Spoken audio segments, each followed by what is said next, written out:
favorite movie is probably Reservoir Dogs. Without thinking about it too much, maybe The Departed. I'd watch that one no matter how many commercials were interrupting it. My favorite artist of band is the Rolling Stones. Favorite album, again, lately, is Vampire Weekend Contra. I think it's awesome that these guys can sound like so many different things. No, wait a minute. Okay, now, they might be giants, any album, because those guys can sound like anything. I think they're extremely talented, and they're kind of nerdy, which, I can relate to. And then what do I do in my off time? Things I like to do away from work. I like to take the kids to basketball practice. I love basketball, love watching it, love playing it.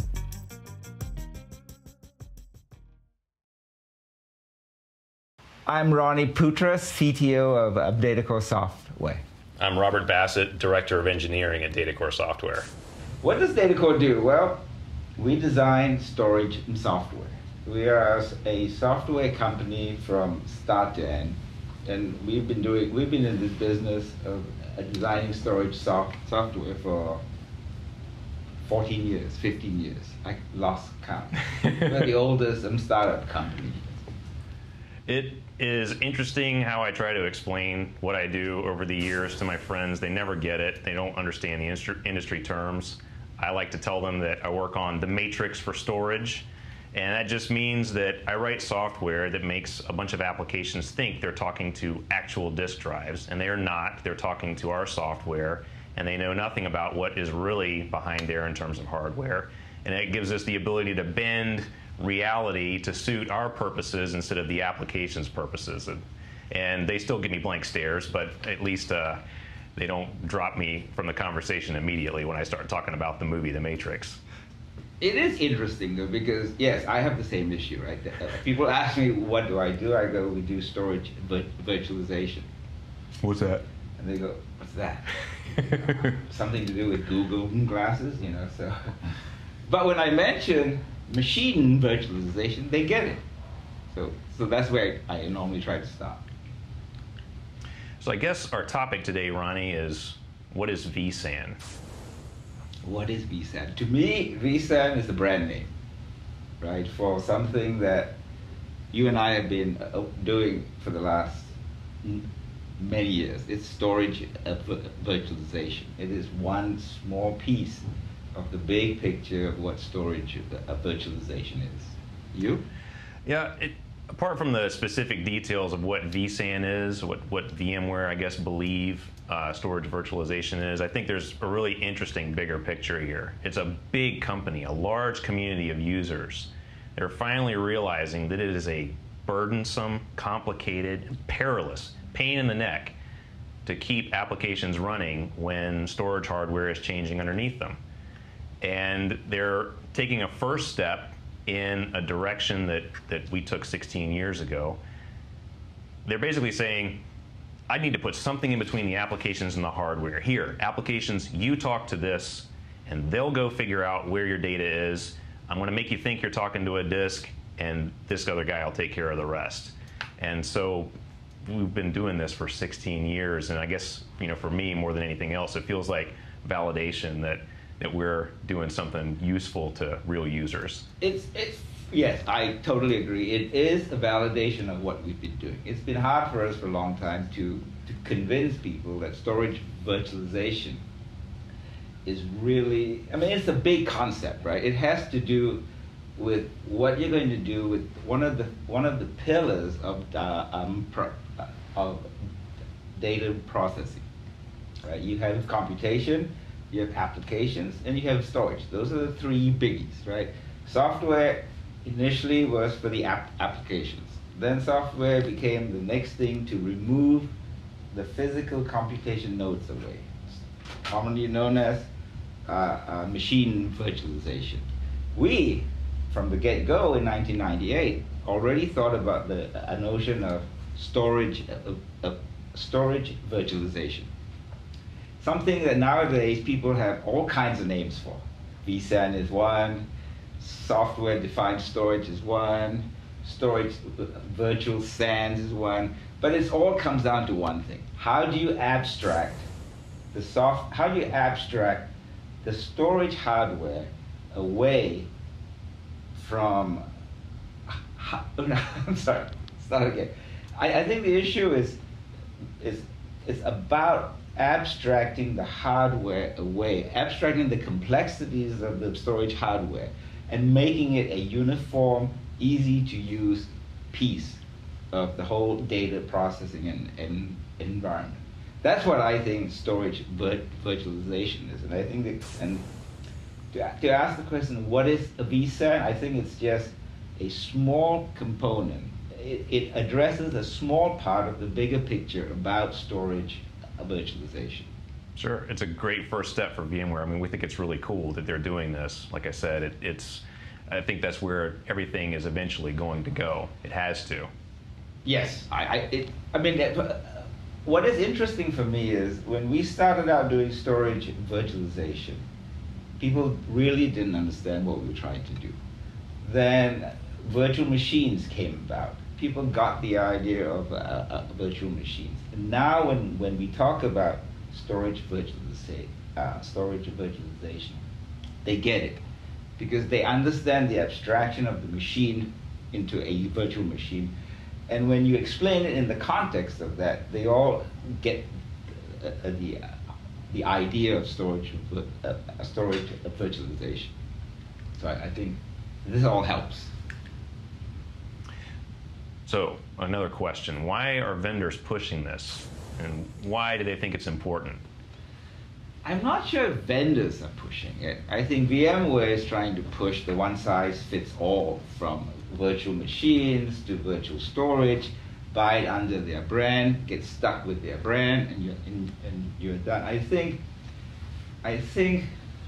the people that write about technology are pushing vSANs, but really they should be talking about storage virtualization, about the whole notion of how do you deal with the different kinds of storage, the locally attached, the islands of storage that are SANs, and how to mix and match the appropriate storage for your application. This is something that's difficult to do if you don't abstract the whole notion of storage software to a place where you make all the complexity look the same. I agree. For me, the biggest thing about this question that's interesting for me is why is this important to users? And for me, my opinion is vSAN, storage virtualization software in general, is important for a user because it's an insulation against disruption. Yes, definitely. I mean, that's one of the major reasons. Hardware changes, technology changes, and you need a way to insulate your applications against that. If every time the hardware underneath changes, you've got to make a change to your application, then that creates a barrier to you adopting new technology, and it creates a barrier to you using technology wisely. Because not all, you said one size fits all, it's a myth. Not all kinds of technology are appropriate in all situations. You can't replace everything you've got with Flash or with anything else for that matter. You need to have a mix of these technologies. New ones come out. You've got to incorporate those in your infrastructure. And the only way to be able to do that such that your applications don't know any better is to put something in the middle that they deal with and that hides the details of the change underneath them. And to me, that's the bottom line, most important thing about anything like vSAN. Yes, I mean, I think what you speak to is really key, right? The ability for the user of storage to not have to care about the details, not have to care about the latencies, the capacities, the performance, the availability. I think most people would like to be able to ask for the capacity, the performance, without having to know the details, you know, and it allows them to focus on the more important things, right? How to get the application to process the information, not about where the information is. Yep. We hear a lot of terms. You mentioned a few of them earlier. Software-defined storage. Is that vSAN too? How does that relate to vSAN? For me, I guess, I don't know what software-defined storage means anymore. It's a very polluted term now. I'm not sure what the word is for it. It means so many different things in so many different contexts. I'm not sure that it has any meaning anymore. I really don't. I don't know how to talk about it in any intelligent way. I don't even understand what software-defined storage means. I think it's just somebody on the blog trying to impress other people that they can put terms together that make sense, okay? But to me, this doesn't make any sense. And a vSAN is just a brand. It's like Ford. I mean, it's a brand of something, right? For me, and I believe for users that need capacity and stuff, I think it's much better to just use the term storage virtualization, right? People understand, like I said before, machine virtualization. And I think of storage virtualization encompasses everything that we have been doing, right? In terms of software, to abstract the complexities of the hardware, to abstract it away, right? Just like a virtual machines do. I think you hit it. Just like server virtualization, really, that term really gets at the essence of how to solve something. I think storage virtualization does the same thing. I think what we're really talking about here is the use of software to hide details of hardware. I don't know what you call that other than software storage virtualization. There's no other word for it. Do I need a vSAN? What do you think? I don't know. Do you need one? I think, for my part, if I'm not that sick, actually. I don't need a vSAN. Nice.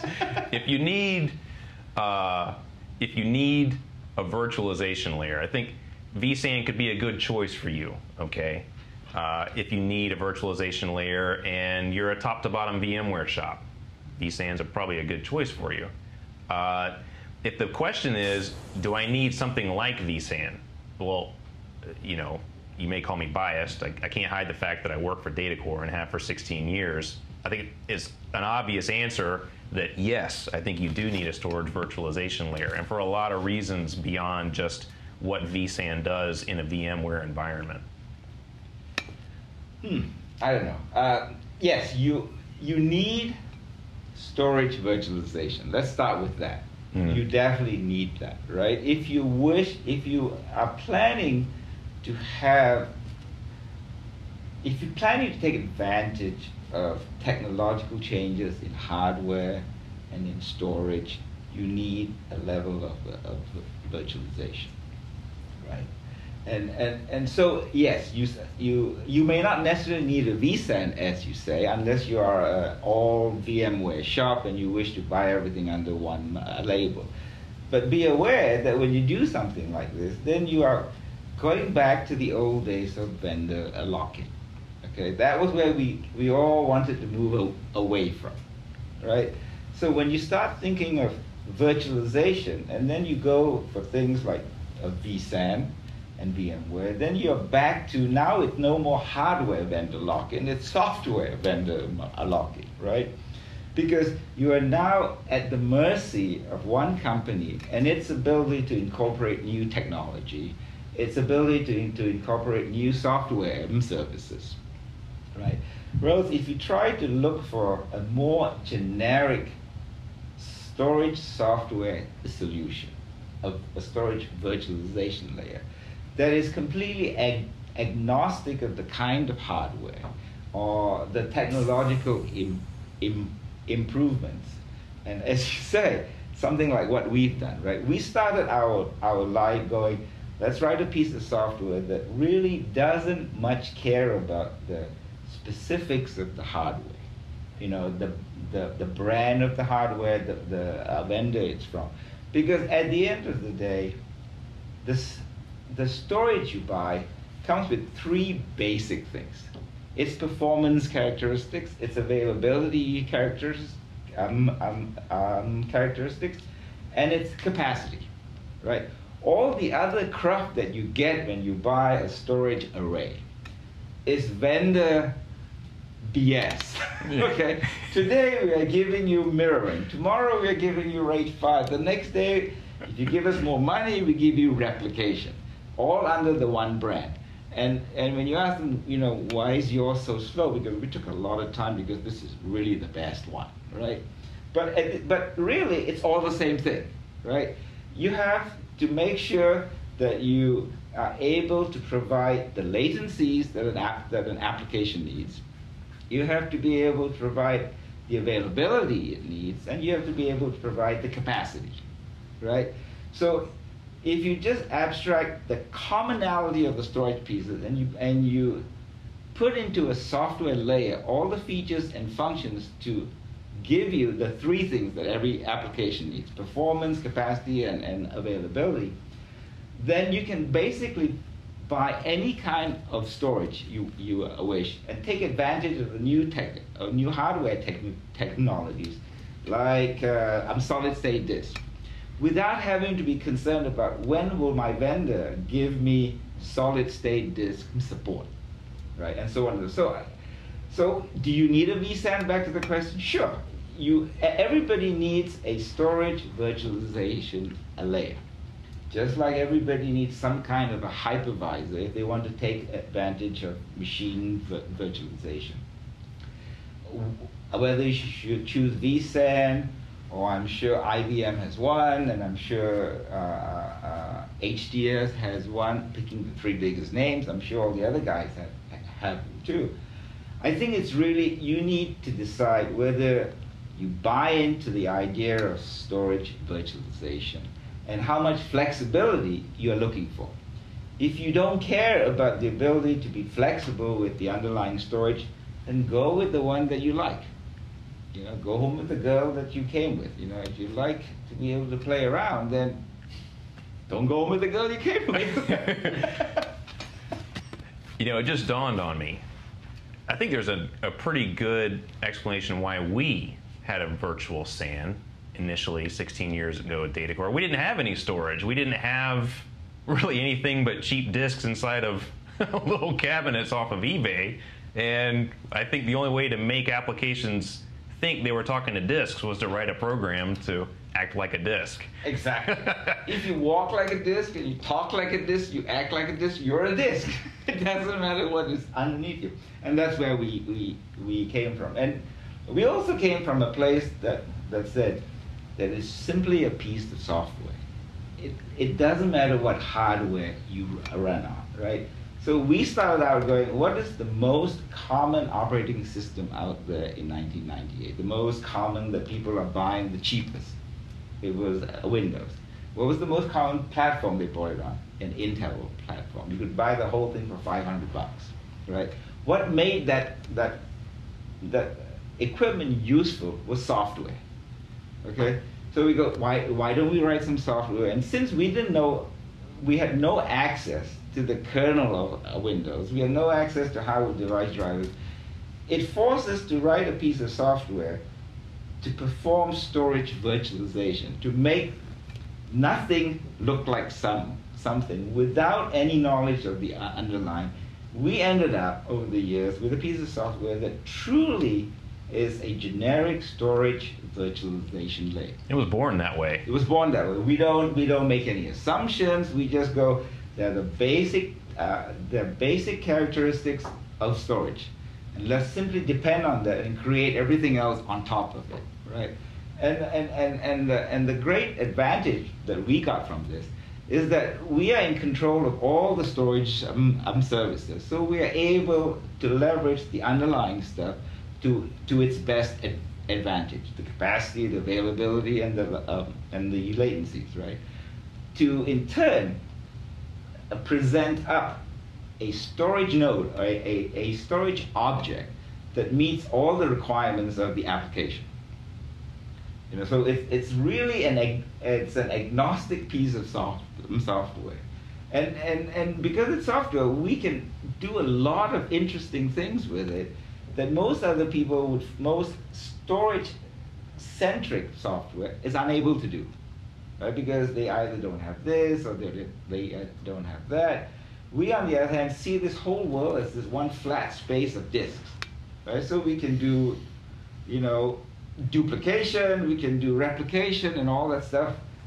And it doesn't matter where the storage is, whether it's direct attach, as the trend is now, right? Or if it's in a SAN.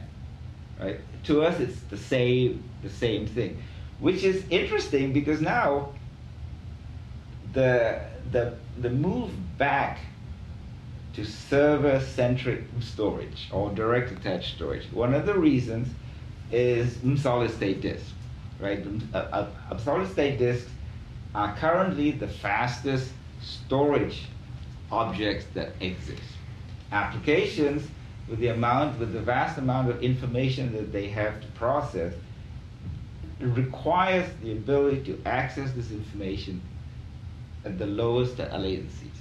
SSD fills that gap according to the storage vendors. I have a slightly different opinion, right? Because I think that if you really want high performance, buy more RAM. Yeah. Okay? It's cheaper than SSD. It doesn't have the weird characteristics. It doesn't have all those things, the ugly warts and the greasy hair look in them. It's RAM. It will do its thing.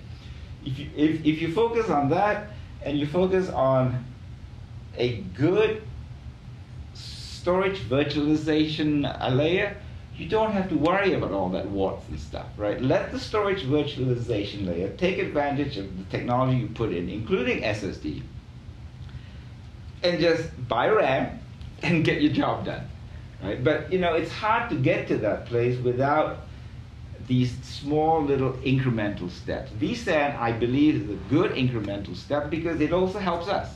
It helps, as you say, validate what we've been saying, so.